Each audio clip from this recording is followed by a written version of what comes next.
I'm Charlotte, and I love Wes. I've only been in this church for 2 years, and I was very happy in San Antonio. I loved it there. And my son moved to Hondo, and my daughter was here in Austin, and I told them I didn't want to move to Austin, but I wasn't moving to Hondo. So I did not want to live in Austin. To me, it's an ungodly, horrible, disgusting place for a naive, little Baptist, Southern Baptist girl. And then I met Westley, and he actually, through his sweetness, helped me to, I'm not gonna say I like it, but to live in Austin and not be so scared. And that there are good people, like the ones here at our church. And I would go over to his house, and we would have, I say, oh, I'm gonna stop by for just a few minutes. And Marty can tell you, I was there for an hour at least. You couldn't just stop by. And I loved talking to him. And one of the most precious things while he was alive that affected me the most was we talked on the telephone.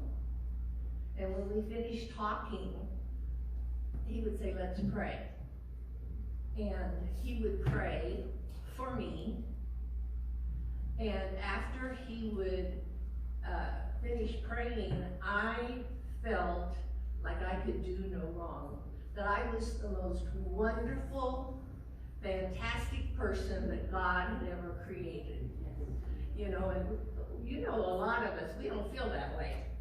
But every time he would pray for me, I was just like, oh, I felt so good afterwards. And then it was also a privilege. Shirley and I were with Westley when he went to see the Lord. And it was such a privilege, an honor, and a blessing to be with him there.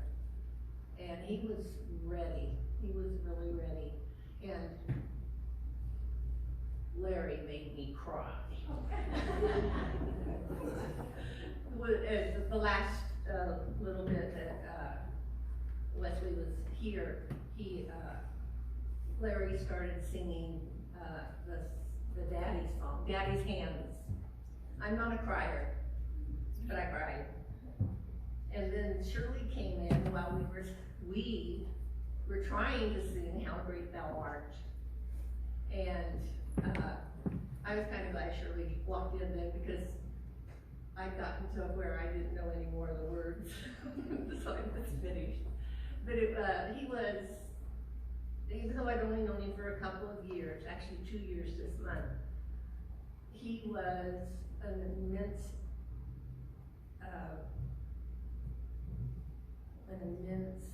influence on my life. And I am so glad that I got to know him. And you all were so blessed that you knew him for such a long time. Enjoy his memories. Thank you.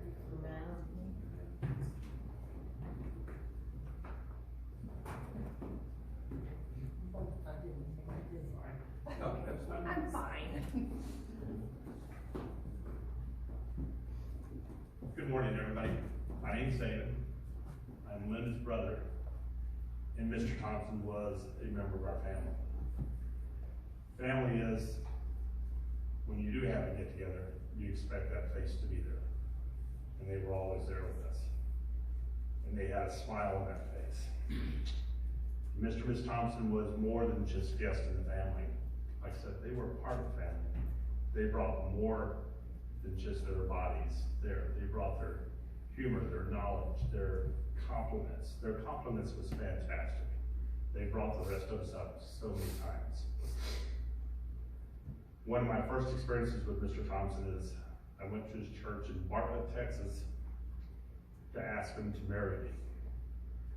And at that point, he took us back and he said, let's have a sit down. Because I need to explain to you what the union between a man and a woman really means.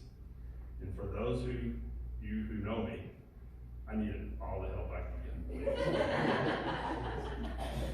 So he was one of the kindest men you could actually ever sit and talk with. And to the very last day when he came into our house and we needed somebody to say grace, we knew that his words were reaching God, and we always asked him to say the blessing. Because he could do it with sincerity, meaning, and each and every one of us knew that he was talking to us and to God. He could bring everything and put it together, and that's what a family is when you can pull it all together. The last visit he was at our house, he still had an extremely strong grip, even though maybe the legs and the back and the rest was gone. But his mind and his heart is going to be with us forever. And he is one person who has what everybody should do, touch somebody else, and he has. Mr. Thompson, we love you.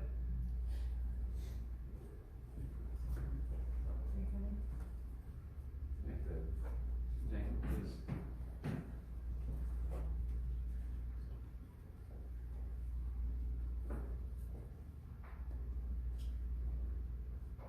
Hello, I'm my friend. I'm sorry about that.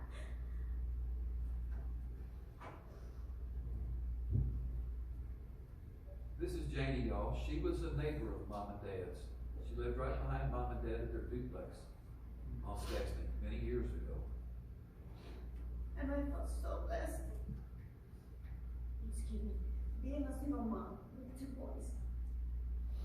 They lived right across, right next to me. And when I moved out of my parents' house, you know, trying to be an adult, and I mean, I just felt like God put me there, surrounded by a great set of people. Wesley and Lois were like a big blessing for me, and they gave the greatest hugs, and like they were talking about the coins, and they got me involved into collecting quarters. They would tell me, Janie, if you have a bank, go ahead and see if they can start giving you the coins, and we bought the books, and we started collecting quarters, and whenever the bad weather or whatever, they were always there checking up on me, and I would do the same with them. I mean, even the plants. We grew so many little plants. I made a garden in the back, and seriously, they were the most wonderful people. Trying to be a single mom, and even though I had my parents, thank the Lord, but to have somebody close to me, knowing that I was surrounded by great people, made me feel so good. And their smiles, whenever I would go knock on their door to see how they were doing or if they needed anything, they always made me feel so welcome, so loved, and just being around them, it was just an amazing feeling that they made me feel. And they were just full of God's love. And at this point, I am gonna keep, because this is the truth. They lived by this point, and it's something that I would want to always carry on and give to my children, to remember that this is the way that we should live, because I learned it from godly people. And those plants, I am gonna take one because I do want to continue that. And I do love them, and I am so grateful that you guys called me. Like she was saying that, and Linda was putting stuff away. She saw my phone number when Wesley passed away, and I was so blessed that, you know, he was very unique and had different ways of saying, you know, that he cared for all of us. He did have a big heart. And Wesley, we love you, and Lois, we do too. And I'm so blessed that I was able to be a part of their life, and they were a big, big, big part of my life. Thank you.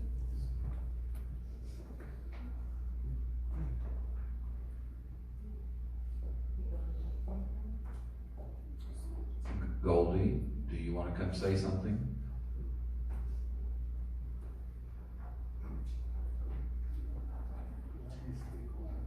Okay.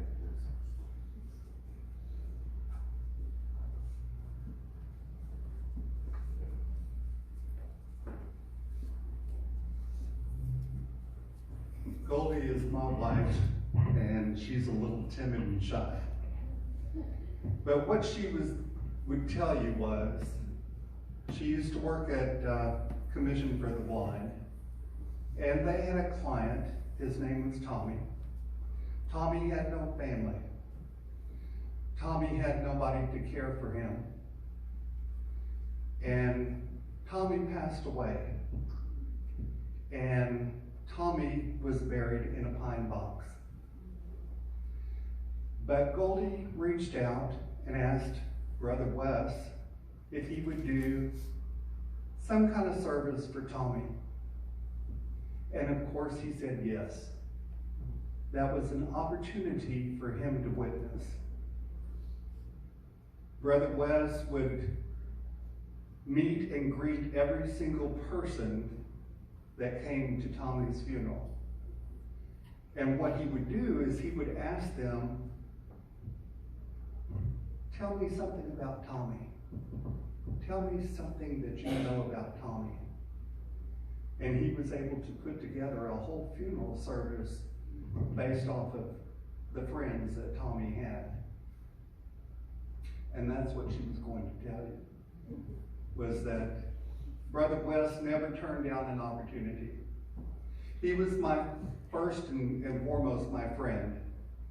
I spent many, many hours with Brother Wes and Lois, and Brother Wes was my counsel, and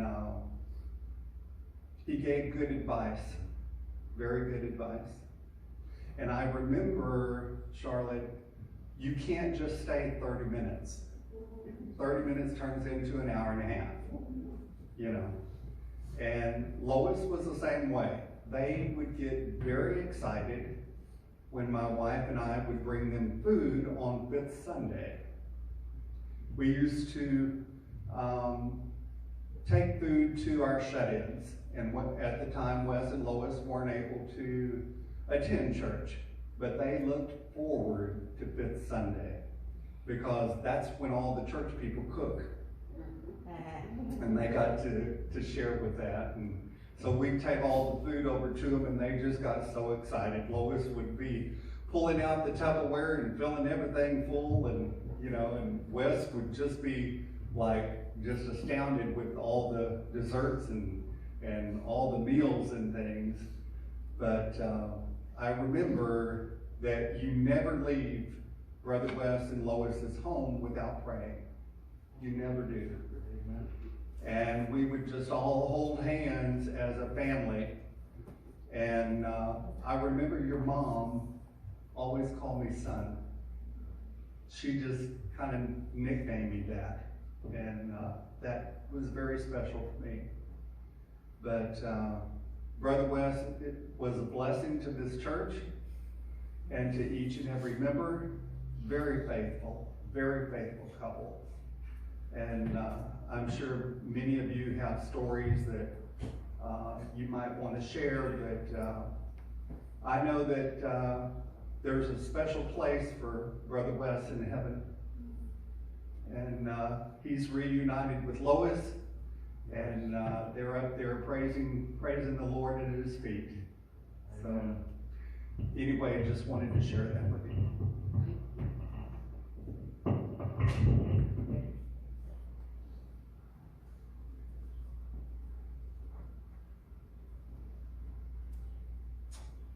All right. We're going to sing one more time. If you would turn the hymn on page 448. This is one of my dad's favorite songs. Let's sing the first and third verse. First and the third verse. My dad used to watch this on the Billy Graham Crusade. Hear George Beverly Shea sing this.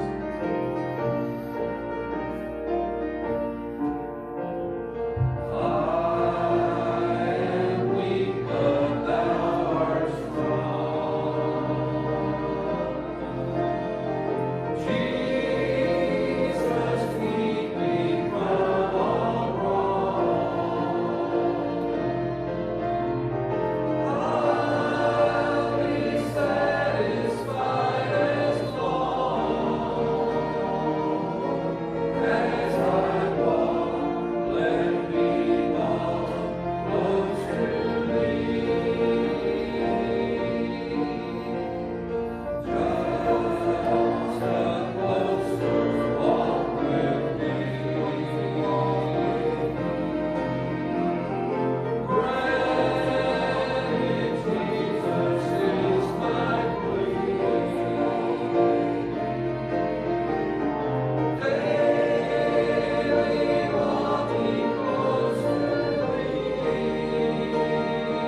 Westley Thompson, born June 26, 1933, died May 20th, 2019, age 85 years, 10 months, and 24 days. That's 31,374 days, 752,976 hours, 45,178,560 minutes, and 2,710,713,600 seconds.